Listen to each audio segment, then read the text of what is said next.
শ্রীমদ্ ভাগবত গীতার মাহাত্ম্য।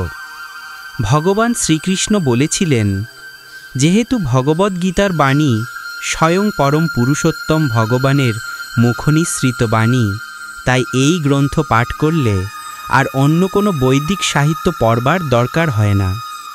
গভীর নিষ্ঠা ও আন্তরিকতার সঙ্গে নিয়মিতভাবে ভগবদ্ গীতা শ্রবণ ও কীর্তন করলে আমাদের অন্তর্নিহিত ভগবৎ ভক্তির স্বাভাবিক বিকাশ হয়।